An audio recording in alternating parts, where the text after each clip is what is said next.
reason that you are broke, and what you earn has nothing to do with it unless you absolutely make no money. Let's break that down. I've been having this conversation with a lot of people lately. I mean, seriously, it's been the same conversation with at least 20 different people over the last few weeks, and it's just like, I don't have enough money. I don't have enough money. I don't have enough money.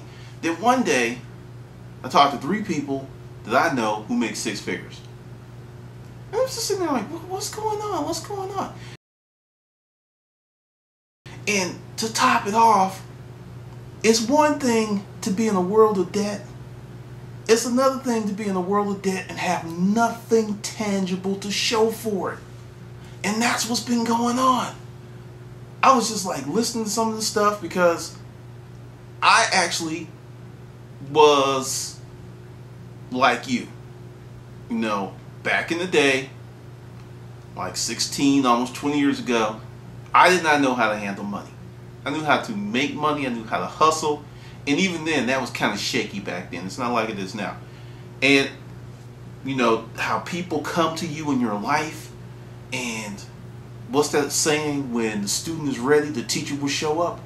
And it's funny because I was thinking this weekend how often that I come across people who don't make a lot of money but are excellent managers of the money that they make. And that is key. That is key, that is key, that is key. The first person who taught me, and that wasn't her intention, who really taught me how to deal with money was someone I worked with that I can't even remember her name. I kind of remember what she looked like. I was working in Cobb County up at Promina, and she comes to work one day, and she has this brand new Celica. Well, new for her, was a used car. She's like, yeah, it was like, you know, it was only $8,000. So it's a good deal. She said, I paid cash for it. He wanted 10, but I said I had 8, and he took it. I was like, I knew what she made per hour. I knew I almost made twice what she made. It's like, where'd you get the money? You know, it just, you know, sometimes you have that thought in your head, and if you're not really good with self-restraint, and I have developed more restraint, but back then I was just diarrhea in the mouth, and I was like, and she's like, oh, I saved it. You saved $8,000? How the hell you do that?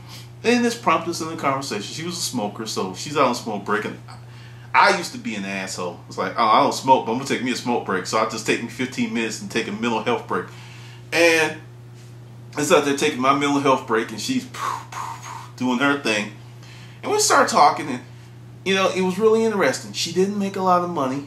She lived at home with her parents. Now, I'm going to say this. There's a lot of people who live at home with their parents who don't have $8,000 saved. You know, she took full advantage of the opportunity. She lived at home with her parents, and her dad was like, just give us $250 a month. You stay here, $250, that's all. She paid him $250. And this is what she did. And her dad taught her this because the house they lived in was paid off from this guy who dropped out of high school. He said, save half of what you make. So she's living at home, and I think at the time she was maybe, because she was older, maybe 32, 34. She was older than I was. And she broke it down. She said, I get paid twice a month. Some months I get paid 3 times. She said, this is what I do with my first check. Take my first check, buy groceries, you know, buy a few things if I want to, give my parent, break them off that $250, and I put something in my pocket, and I do whatever. And that second check, straight savings. Don't look at it. And that's how long you've been doing it. She said for years. And I was like, years? She's like, yeah, I got 40 grand saved. And you know, my eyes bugging out because I'm like looking at her, but based on what she made, you know, at the time it was like 30 grand.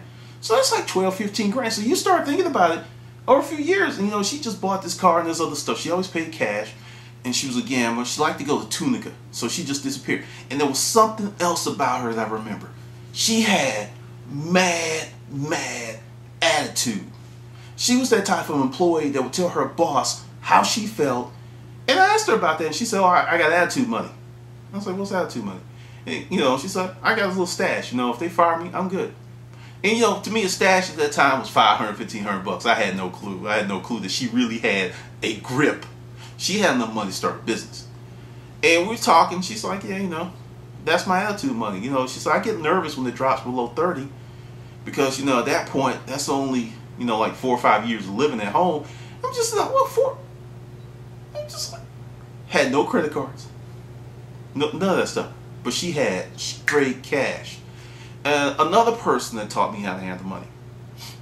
Worked in Northside Hospital. Met this elderly couple. Sometimes when you meet patients, you get that vibe and you become friends.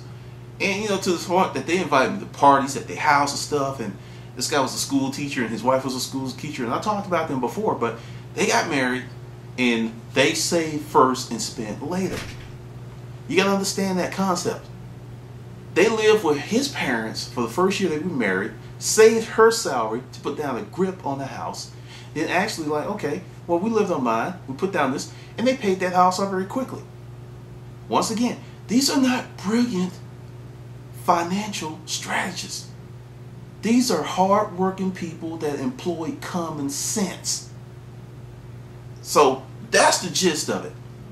You're going to have to employ common sense because one of the things I get, and I get a lot of emails, I'm broke. Do I need any money? Your big problem is not a lack of money. Your big problem is a lack of discipline. This is the challenge for this video. What I want you to do is take, I think I got it, because I went to my favorite hot dog spot today, and boy, they only take cash. That's what I want you to do. See that? That's $5. I want you to take $5. $5. Not a lot of money. Ain't gonna break you. It's not gonna harm you. Take $5 cash out your wallet, wherever, and put it in a can, a savings account or something, every week. There you go. Do that every week. I know it sounds silly. It sounds really silly. Because what's gonna happen? This is what happened to me. I did it with 5. And around the 4th month, I'm like, I got $65. I could do better. So I increased it to 10. Then I increased it to 25. Over the course of 2 years, I got it up to $100 a month. Understand, there was a survey, and I spoke about it before, and I'm going to hammer home, that more than 50% of the people in this country, if they had to lay their hands on $2,000 cash within 30 days, could not do it. That's problematic. That's a big ass problem. And it's not because these people are stupid. It's not because they don't do the right thing. We have been indoctrinated as Americans to be a culture to get our wants now, pay for it later. But see this space in here? Yeah, this space right here? That's called interest, which reduces the buying power of your dollar. Now I wonder, how does this relate to storage auctions? How does this relate to business? I'll break it down for you. It relates tremendously, because if you get lucky and you get a good room and you're making a lot of money, but because you can't control you, that money is out the window. I have seen guys buy units, make 20, 30 grand in like 4 or 6 weeks. Then within 3 to 4 months, they're back to their buying levels because they blew through the money. No financial discipline. You got to develop the financial discipline. I read an article and people were talking about, black people in entrepreneurship, and someone had the audacity to say that saving money and having good credit was not a wealth building tool. This statement was replete with several things. One, you haven't been exposed to people. I knew a guy, I worked with this guy. He had a high income, like $250,000 a year high income. But this guy had $750 in open credit lines, credit cards, lines of credits, whatever. Took him a few years to get that. Dude, now this is when you can get interest off a money market account or something, because this does not really work that well now. But dude would get like a 0% balance transfer, draw down 50 G's, bam, put in this account, get 6%. He's paying no money on it. It's 0% interest for 12 months. Buy a 12-month CD, make 6%. Do you get that? That's, and you're going, well, 6%. 6%, that's only $3,000. You're right, it is only $3,000. Do it 10 times a year. You do it 20 times a year. This guy was rolling money. He was making, it was crazy. He was making a high income off of flipping other people's money. Now the thing is, this guy never used his credit cards for anything other than the 90% of his credit cards were to generate money. Do you get what I'm saying? He had one daily user. He had an American Express card, and, you know, for lunch, taking clients out, whatever. But the rest of that stuff, that was just to make money. That was all. That was it. It was just to make money. Do you understand what kind of discipline it takes to have that type of access and not go out and do something stupid? And the guy lived in a nice house. It wasn't the best house in the neighborhood. It wasn't the worst house in the neighborhood, but it was paid off. And, you know, and this was another mentor to me. And I would just sit there because everybody's trying to look for what I call the vertical come up, the come up with velocity. It's like you're here, then bam, you're here. Life doesn't work that way. It doesn't work that way. But back to the $5 challenge. That's what I want you to do. Not tomorrow, but today. Today is Monday. Take that $5, put it somewhere. Next Monday, do it again. And see, a lot of financial gurus and stuff say put it on autopilot. Have it just come out, you don't even see it. You need to see it. You need to train your brain that money coming across your hand doesn't immediately have to go out somewhere. You need to train it so you can sit back and evaluate what you're going to do with your money. I'm going to tell you something. There are many married couples out there who are watching these videos and they're wondering how they would get in the storage auction business, and it's kind of tight and they want to get into increasing additional income. I'm going to tell you a few things that I have done personally to free up cash. I had a 530. Guy hit me, wrecked it, got some money, and some things in my life had changed. I could have taken the money, went ahead and got another BMW. However, I was like, you know what, I need to sit on this money because there's some stuff going on. So I took the money, I parked it in the bank, went on Craigslist, spent $800 and got a 91 Honda Accord with 200,000 miles. That thing lasted me for a year. Sold it for $750. I've had roommates. I was making a 6-figure income and I had a roommate. A lot of people were like, well, if I'm making 6 figures, you know, I'm going to do this and I'm going to do that and I'm going to do this. Another lesson I learned from some people I barely knew. I used to work with this Indian guy. He was an IT guy, you know, stereotypical, I know, but that was the way it was. And, you know, I'm talking to him, and then one of his roommates comes by the job. And he said, oh yeah, that's my roommate. That's one of my roommates. I'm like, what? How many you have? He said 5. He's like, I'm not married. My mother's in India. You know, I send her a little money, and, you know, I lucked up and got this deal from a friend and got this house, and it's got 5 bedrooms, and really I stay in the basement. And he rented out the house to other Indian guys he barely knew. These were not close friends. Some of them were fresh off the boat. He was living not rent-free, mortgage-free. He was living in a positive cash, because he said when they all pay their rent and stuff, it actually puts me ahead $680 a month. Because, you know, he was an Indian guy, but he was from London, so he had the British accent. I'm just sitting there like, you're an IT guy. You know, you make like 70. He said, I make 85. You get the, I'm just sitting there like, wait a minute. What? It blew my mind that someone that had that type of income, because, you know, he looked at a house as something he needed. He says, you know, I meet my wife. She's in India. One day she'll be here. We get married. Then I'll buy my own house. But right now, I don't need that. And I'm just like, and his wife was real young to come. I actually, when she came over, I saw her. I was like, oh, he got lucky. He got lucky on that arranged marriage, because she was hot. I was like, whoa.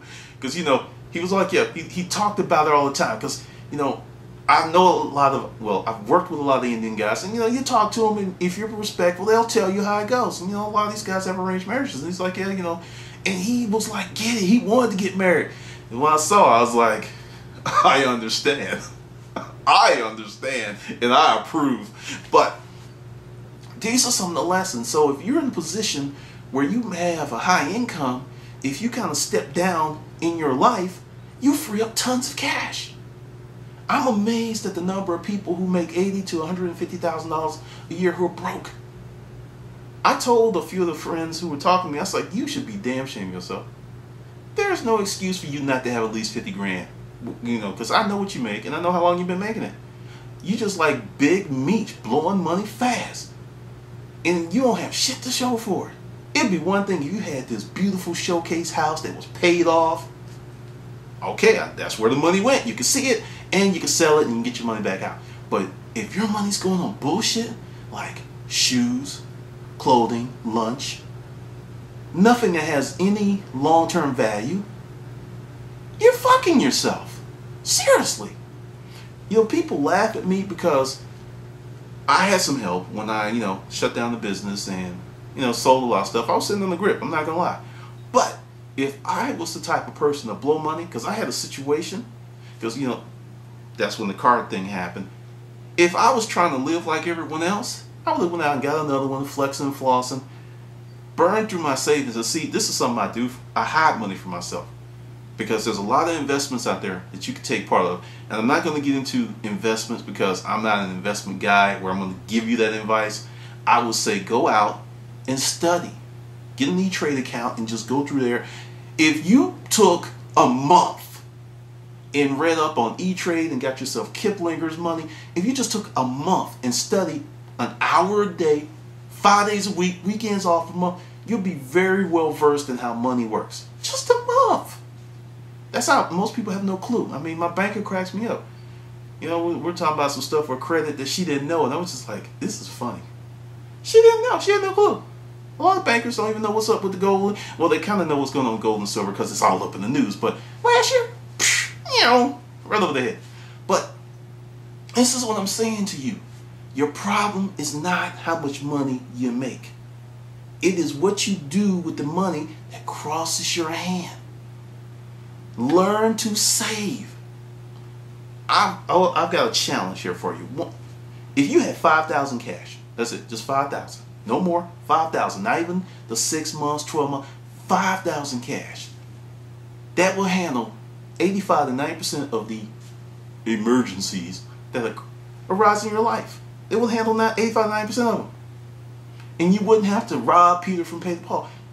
And to be in this business, and if you have any ambition of being in this business or another business, and you want to be full-time, you have to learn how to save. This is going to be a very arrogant statement. When people tell me, oh, I got to do stuff because, you know, when I get paid, I'll be able to do it, I internally laugh my ass off. I'm like, wait a minute. You got your life on pause waiting on the 15th and the 30th because you don't know how to manage your damn money. That's what you're doing. Your money is managing you. You're not managing your money. Your money's managing you. Your money has got a whip and it's like, yeah, boy, yeah, girl. Your money beating you all upside the head because you're a slave to it. Learn to live without stuff. I just bought a Samsung LED television. It took me 6 months to get it. I've been going back. I saw the sale. I did the reviews, great reviews, and that sucker was $1,500, and when it went to $1,000, bam, I popped on it. Because it was a deal. Sure, in the future it's going to be cheaper, but that worked for me. Get away from this immediate gratification bullshit. Get away from it. It's killing you. It's killing you. Remember, the $5 challenge. And then, I'm telling you, if you could do that for 3 to 4 months, you'll start looking forward to saving money. Because when the money starts stacking, you get a little paranoid because you don't want to spend it. Because you want to see it grow. You want to get in that position. Because you start thinking about stuff. It's like, do I need this? Do I need that? And this is super important for you as a business person because I'm going to tell you, I'm not the smartest guy in the world. I'm not the most clever. But what's gotten me ahead is having a lot more discipline and hustle than the other guy. There are plenty of people in the storage auction game who are much smarter than I am. Damn, they're brilliant. But they don't have any discipline, and they have Vegas blowouts. Vegas will get a bunch of money, buy a bunch of stuff, blow it out. There's this point where you make money, then you pull some out, and you move it over here. That doesn't happen. I've seen some crazy stuff. It is amazing what happens. So learn how to stack your own cash. Develop that discipline. Also, write your goals down on a sheet of paper. Or if you want to, type them up on the computer and print it up. Make sure that they're written, because as you do this or you do this, it engraves that goal on your mind. And it makes it more real and more accessible. Because as long as it's just like floating around in your head, chances are that's where it's going to stay, floating around in your head. I'm serious. I've sat down and wrote down goals for a week, for maybe things I'm going to do in a month, and I've accomplished them in a day or a week. Because I'm focused on that. And I want you to learn how to manage your money. Because if, well, you know, this is what one guy did. He wrote me, because I get a lot of people and they're writing me stuff and it cracks me up, because I'm like, really? I just wrote the book on storage auctions. I had no idea this was going to happen. This guy wanted to get into business, hated his job, and when he paid all his bills, he had no money. His credit card was maxed out. So he did something that was horrible, as he put it. He said, when my lease in my apartment was up, I moved back in with my parents. And he said, they're old-fashioned people. It means I can't go out late at night without a, you know, it's like I'm in their house, it's their rules. And he said, I wanted to get in the storage auction business because I bought your book and I wanted to have a certain budget, and I knew it wasn't going to happen any other way. So he moved in with them, stayed with them for 6 months, and saved all his salary. And he went out into his game, and he had $5,000 on him, and he had more money in the bank. He quickly became one of the big dogs in his circuit. This is a guy that wasn't buying units last year. He quickly, a lot of guys that bought my first book, if they're still in the business, because people bought the book and like, oh no, this ain't for me. Forget that. And they're the big dogs. They're the big dogs, they're the regulars, they're the guy that, oh yeah, you need to watch out for him. You know how long it took for me to get that type of reputation? They're like, ah, he's back again. Let's run his ass up. It took me a few years to scare their asses. But see, that's the power of discipline and guidance.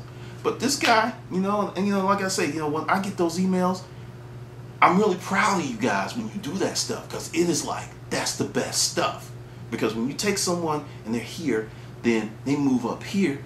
And, you know, it's not a big leap, it's a little leap, because, you know, he's like, man, I'm busting my ass. You know, the shows came on, you know, I was doing great. Then, you know, it dropped down for a minute. Then he said, you know, one day, he said, I remember you were talking, sometimes you just need to take a month off. I looked, I had like 15 units. And he said, I didn't buy anything for a month, and I just sold and sold and sold. And he's like, I got my operating capital back plus 15 grand. Then I went back out and started buying again when it calmed down.